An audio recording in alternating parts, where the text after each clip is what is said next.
We are back in the Word. Yes, we is. We back in the Word. You know, yeah. And today, we're going to talk about it. Get it? The topic is the invention of Israel. With dessert. I have dessert at the end. So let's talk about it. Let's talk about how Israel was created.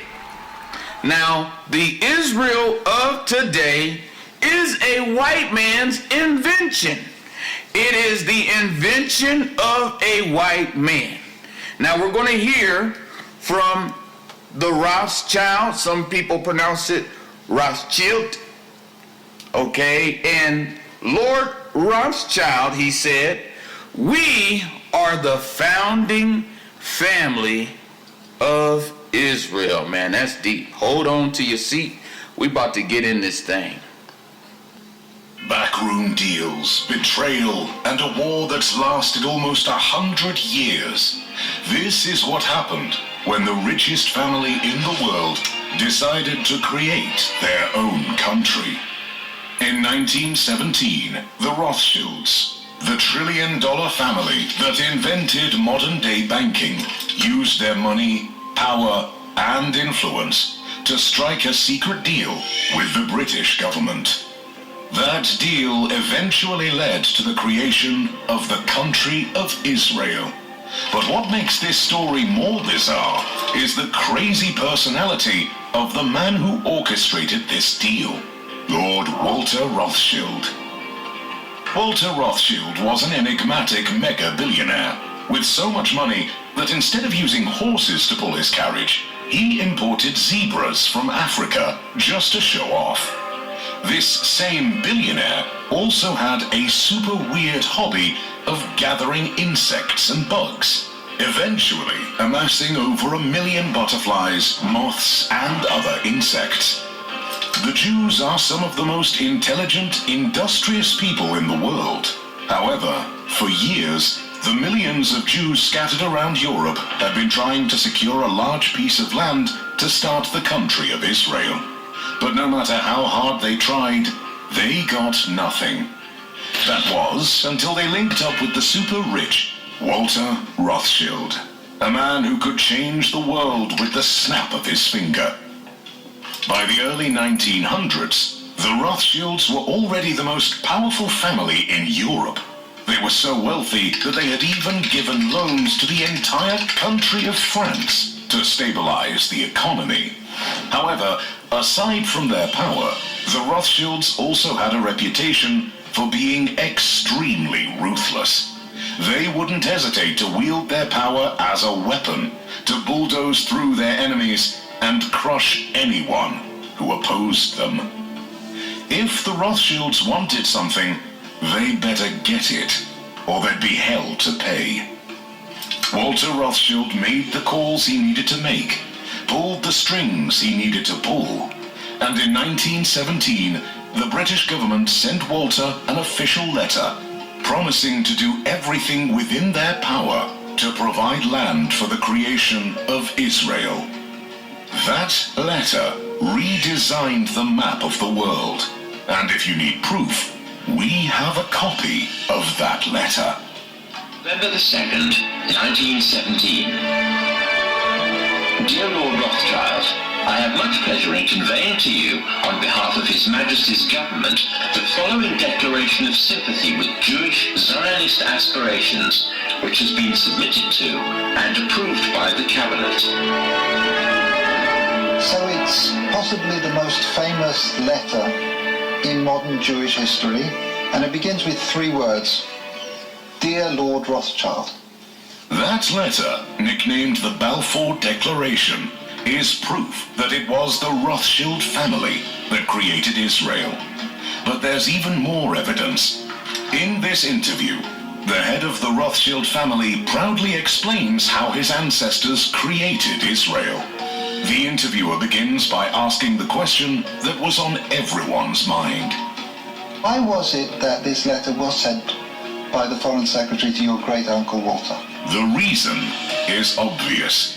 because it was the Rothschilds' money, power, and influence that made the British government fall in line. Years later, Britain kept their promise to the Rothschilds and provided a large piece of land to start Israel. And in May 1948, the State of Israel was officially created. Although this was good news, the Rothschilds were just getting started.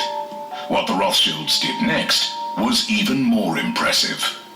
They invested millions of dollars into Israel, building schools, roads, and everything needed to turn that piece of land into a beautiful country. James Rothschild single-handedly paid for Israel's Congress building, while Dorothy D. Rothschild paid for Israel's Supreme Court building. However, the more money the Rothschilds spent, the more problems they created. Why? Because the land the British gave to Israel actually belonged to another group of people called the Palestinians. And that land dispute sparked the series of conflicts between Israelis and Palestinians that's gone on for decades. All right, so right there y'all see how the nation of Israel began and how they stole the land from the Palestinians until this day. This is the reason why there is conflict between the two parties. The Palestinian by nature do not respect the Israelis because they know for a fact they've been stealing their land since the beginning.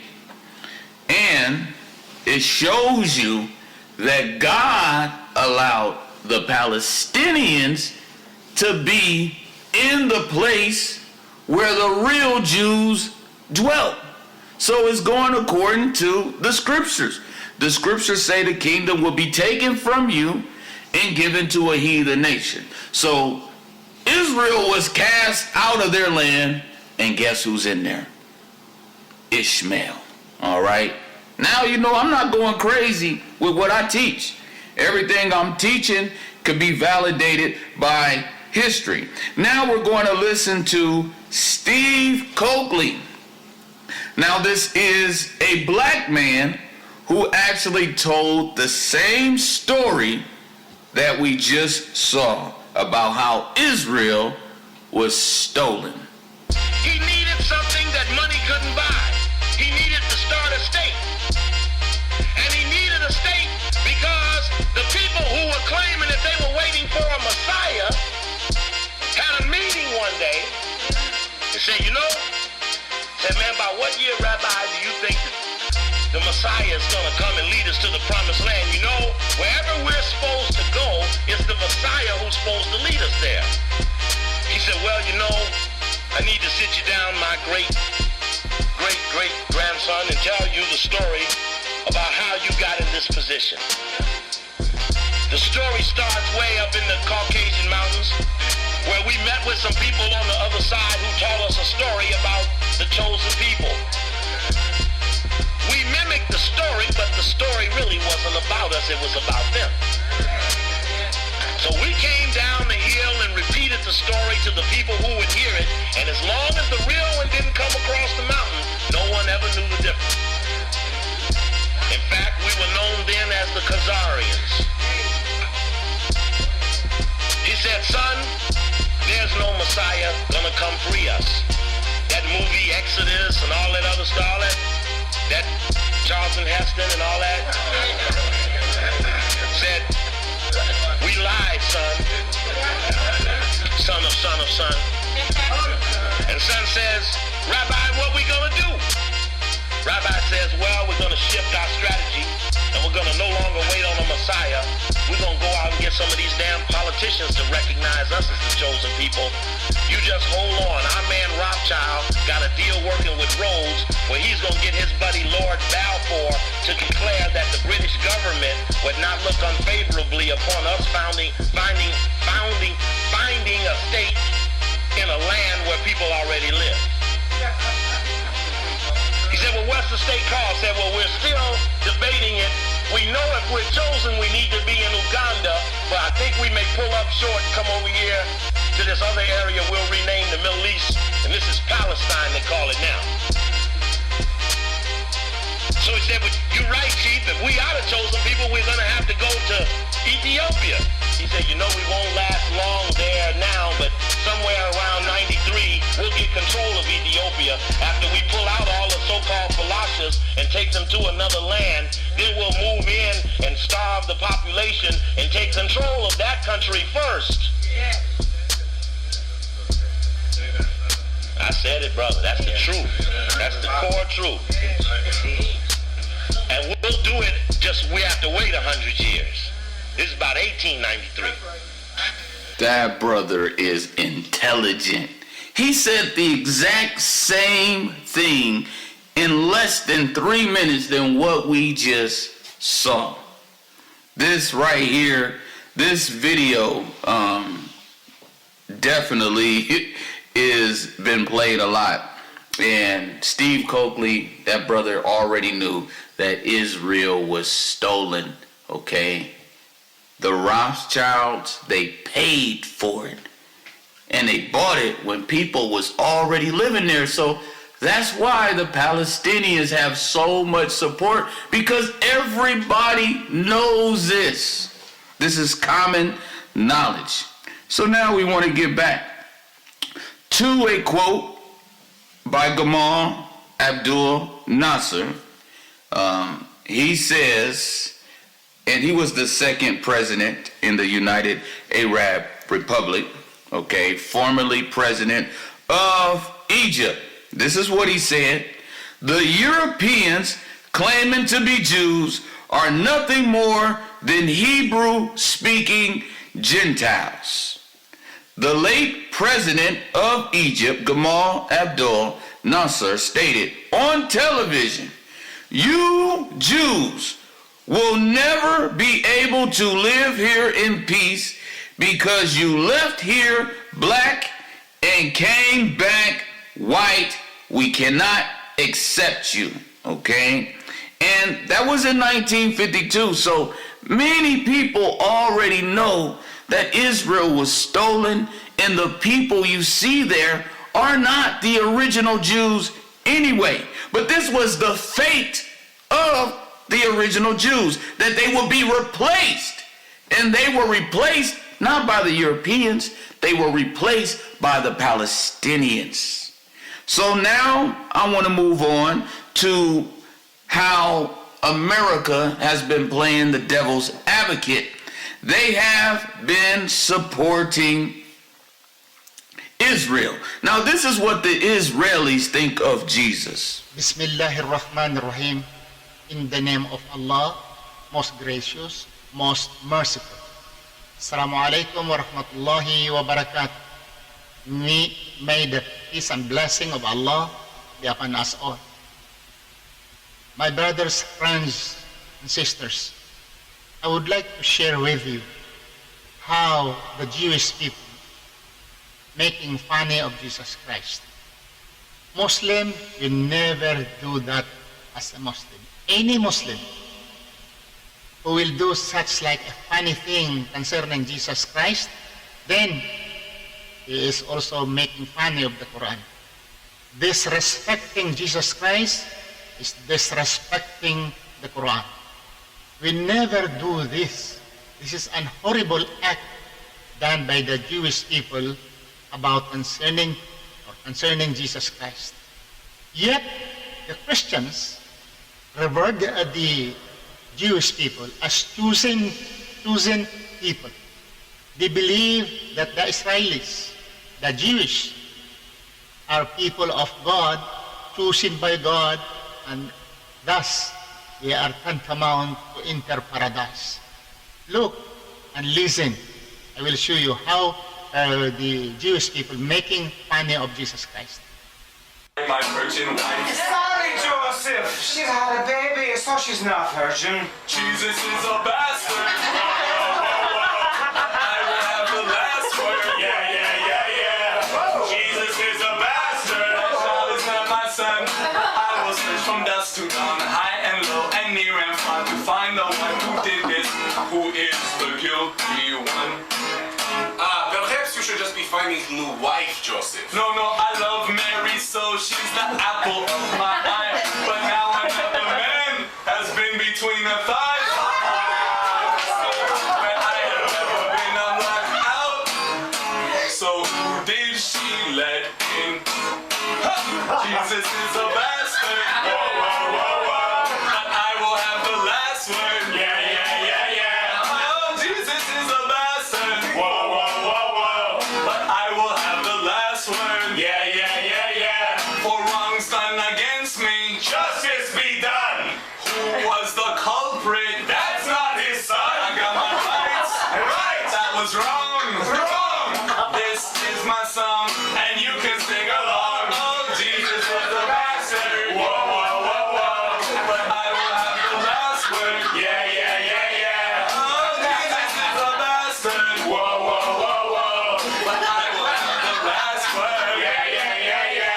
Jesus is a bastard. Whoa, whoa, whoa, whoa. But I will have the last word. Yeah.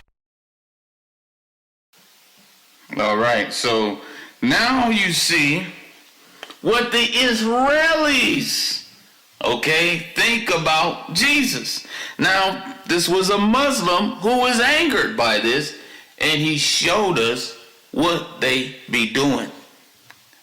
You see the background, they got the Christmas tree, people laughing, playing games, and America is helping Israel. Wow. So now I'm going to show you how the Israelis are stealing the Palestinians' homes. Outside her home, Nora Sublaban shouts that criminals have evicted her and given it to settlers from abroad. Israeli soldiers cordoned off this narrow alleyway in Aqabat al-Khaladiyah in the heart of occupied East Jerusalem. They pushed their way into the Sublaban family's home and evicted them. People have gathered to support the family. The mother has lived here for nearly 7 decades. I was born in this house. It holds all my beautiful memories before the death of my mother, my childhood with my mother. After her death, I became a mother aged 13. I raised 2 brothers in this house. The family say the landlord of this home. And you also see that they got married early. When the girl was ready, the girl was ready. And we know that history tells us that even Mary, she gave birth to Jesus at a very early age. All right, I'm going to keep going. Is linked to a settler movement that wants to reshape the identity of the old city. They say they expelled her on the grounds that before her birth, the owner of the property was Jewish. That's legal under Israel's absentee property law. Passed in 1950, it allows Jews to reclaim the property that's historically Jewish-owned. Palestinians cannot do the same. It's a mechanism in which the states and settler organizations are using these discriminative laws in order to evict Palestinians from their homes and take over their homes and develop them as new settlements. While we were filming, Israeli settlers surrounded what was a protest held in solidarity with the Sublabans, and anger turned to scuffles. The mother of the Sublaban family says she is hopeful she will see this house once again.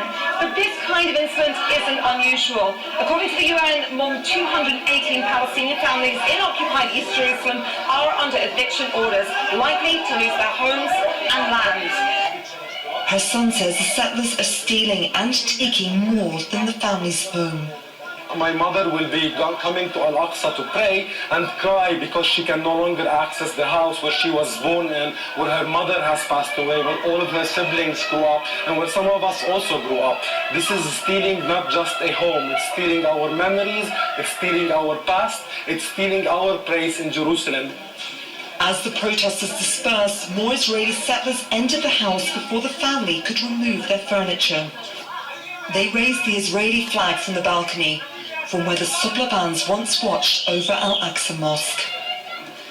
Laura Khan, Al Jazeera, occupied East Jerusalem. So there you see the Israelis doing What they've been doing best? Stealing. All right. And now you see how the world is in support of Palestine. I'm going to show you this clip. Justice is our demand! Justice is our demand! Justice is our demand! Justice is our demand! We will honor all our martyrs! We will honor all our martyrs! All our children's sons and daughters! All our children's sons and daughters! We will honor all our martyrs! We will honor all our martyrs! All our parents, mothers, fathers! All our parents, mothers, fathers! Free, free Palestine! Free, free Palestine! Free, free, free Palestine! Free, free, free Palestine! Free, free Palestine! Free, free Palestine! Free, free, free Palestine! Free, free, free Palestine! Stand up! Stand tall! 'Cause I say you will never fall! Stand up! Stand tall! 'Cause I say you will never fall! All right, so as you can see, no other race of people is getting this much support. I know it might make some people mad. Some people might get jealous. But I'm not racist. This ain't black people that's being supported. Okay, this ain't whites that are being supported. This isn't Mexicans that are being supported. These are the Palestinians that God is allowing the world to support. So now I want to go to my dessert.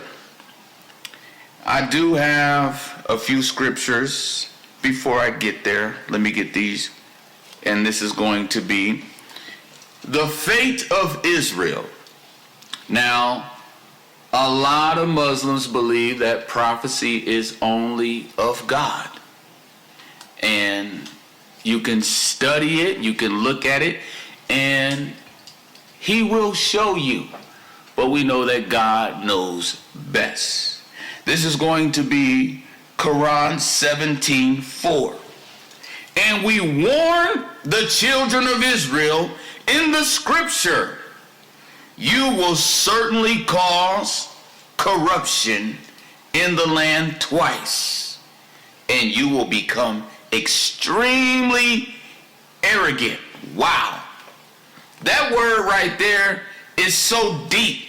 It's so deep to me because it precepts right along with Jeremiah 17:4. And thou, even thyself, shalt discontinue from thine heritage that I gave thee, and I will cause thee to serve thine enemies in the land which thou knowest not. For ye have kindled a fire in mine anger, which shall burn forever. Now this is an article that I'm going to read. It was written in 2021. Now this is before this current war that's going on. Now we know there's always been tension in between the Palestinians and the Israelis. But this article I'm about to read was written in 2021. It reads, the Quran in a couple of ayats of Surah Beni Israel clearly implies that Israelis will commit aggression and corruption in the Holy Land and will be punished exactly as their predecessors experienced during the first and second temple. For those who are unaware, first and second temple is commonly referred to the two times that Israelis in their history built their temple and state, and twice both were destroyed due to the divine punishment.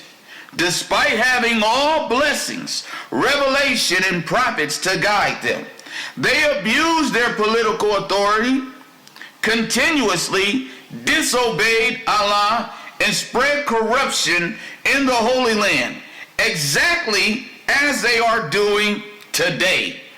And so they were punished in both instances of divine punishment.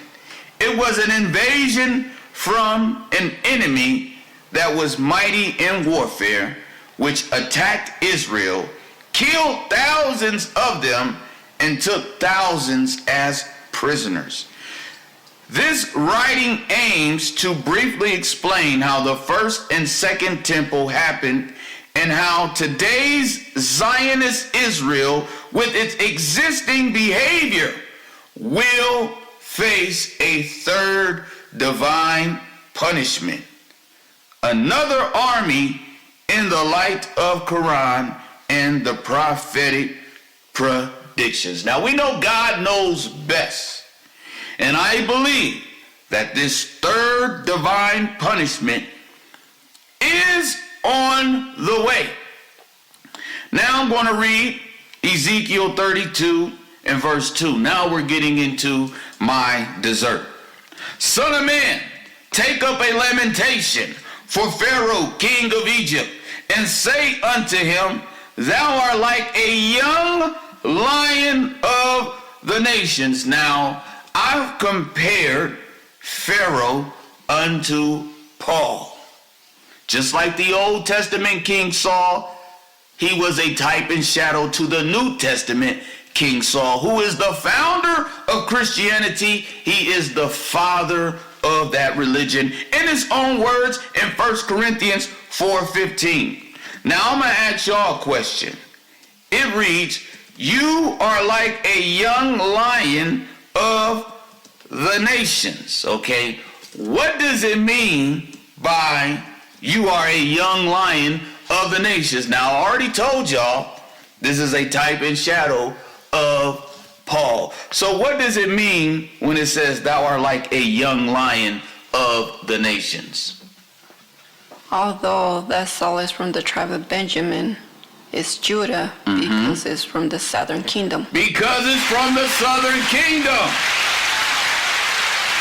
A lot of people who studied the Bible know this. The kingdom was split during Solomon's son Rehoboam's reign. And so it was the northern kingdom and the southern kingdom. And the southern kingdom consisted of who? Who can tell me? Y'all knock it off. Who is the southern kingdom? What tribes is the southern kingdom? Judah, Benjamin, and Levi. Benjamin and Levi. Okay? With Judah was the tribe of Judah. So going back to my dessert. Thou art as a whale in the seas. Now, I'm going to pause right there. I'm going to bring out some revelation. Jesus right now, although he is in heaven, he is in Paul's pit. Okay? He is like Jonah. And I'm going to get that for you. Matthew 12:40. For as Jonah was 3 days and 3 nights in the whale's belly, a whale represents a prison, so shall the Son of Man be 3 days and 3 nights in the heart of the earth. So, because of what Paul did, Jesus is caught in his predicament. Because Saul used Jesus like his armor bearer, like his shield. Okay, so right now, although Jesus is in heaven, he's in the pit with Paul. Because he has a huge accusation against him. And that accusation is, it is seen in Surrey 4:159. It is seen in Surrey 5:116. And this is the accusation. Did you say to the people, worship you as God and worship your mother as God? Those are the charges right now that's pending for Jesus. That's what he's going to be asked. Did you claim to be God? Did you say your mother is God? So right now, we see that this charge is still pending on Christ. Now I'm going to go on to show you further in this scripture. And thou camest forth with thy rivers, and troubles the waters with thy feet, and fouls the rivers. So that's going into how his gospel, Paul called it his gospel, contaminated the Bible. God was teaching this whole time that a son or a father is not going to bear one another's sins. And guess who comes along and teaches that by one man's obedience, all men is justified? Who taught that? Paul said that. So now I want to keep going in this scripture with Jonah. Now let's think about Jonah. Jonah was 3 days and 3 nights in the whale's belly. So shall the Son of Man be 3 days and 3 nights in the heart of the earth. Now, did Jonah die in the whale's belly? No. No, he didn't die. And that's telling you how Jesus didn't die. And the Quran is the only book that tells us the truth, minus the Gospel of Barnabas, that Jesus neither was killed or crucified, for Allah took him. Now I want to go to Jonah chapter 2, verse 10. And it reads, and the Lord spake unto the fish, and it vomited out Jonah upon the dry land. All right, so what did Jonah do after he was released from the belly of the whale? That answer is seen in Jonah chapter 3, 1 through 5. And the word of the Lord came unto Jonah the second time, saying, Jonah, arise, go unto Nineveh, that great city, and preach unto it the preaching that I bid thee. Now, I was studying this earlier. Now, he was told to go into Nineveh. Think about Nineveh, the nine. Now, think about it. The return of the Lord is as a woman pregnant, okay? The sign of a woman with child is the hour. A woman with child is the sign of the hour. Here we have Jesus in Paul's prison, just like Joseph in Potiphar's house, just like Joseph in Pharaoh's prison. When Jesus comes forth, he will destroy the very religion Paul created. He will tip over the hugest idol, the cross. Just think of Samson in between the two pillars. All right? And pillars not only are pillars, but pillars represent people. And I'm going to get that for you in Galatians 2:9. And when James, Cephas, and John, who seemed to be pillars, see, these apostles were considered pillars. But there's coming a day when Jesus is going to tip over those pillars. Now we want to go to Judges chapter 16, verse 25, all the way down to verse 31. And it came to pass when their hearts were merry, that they said, call for Samson, that he may make us sport. And they called for Samson out of the prison house, and he made them sport, and they set him between the pillars. Right now, Jesus is being made a mockery. As you just seen it. Y'all just seen what the Israelis think of Jesus. They're making sport of him. Samson also was a type and shadow of Christ. And I'm going to keep going. And Samson said unto the lad that held him by the hand, suffer me that I may feel the pillars whereupon the house standeth, that I may lean upon them. Now the house was full of men and women, and all the lords of the Philistines were there. And there were upon the roof about 3,000 men and women that beheld while Samson made sport. And Samson called unto the Lord and said, O Lord God, remember me, I pray thee, and strengthen me, I pray thee, only this once, O God, that I may be at once avenged of the Philistines for my 2 eyes. And Samson took hold of the two middle pillars upon which the house stood, and on which it was borne up, of the one with his right hand, and on the other with his left hand. This is a picture of Jesus in the Hades, tipping over the cross. That's the first thing he's going to destroy, is the cross. Verse 30, and Samson said, let me die with the Philistines.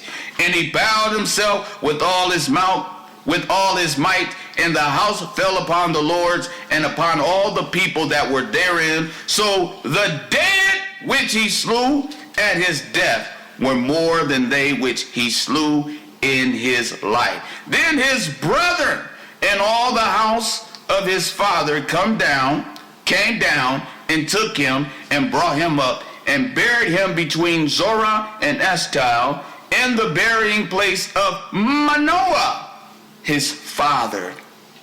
And he judged Israel 20 years. Now this type and shadow of Jesus returning and tipping over the cross is very accurate. You know why? Because Jesus didn't die yet. When he comes back, then he will die. And according to the Muslims' belief is that he will be buried right on the side of the prophet Muhammad, peace and blessings be upon him. Just like the man of Judah, the old man that deceived him, he was buried right next to him. So I just showed you from the Bible that there's coming a day when the cross will be destroyed, and I am waiting, expecting that day to come, because Christianity is nothing but idolatry. Now it's time for us to get in these scripts. Is y'all ready? Yes.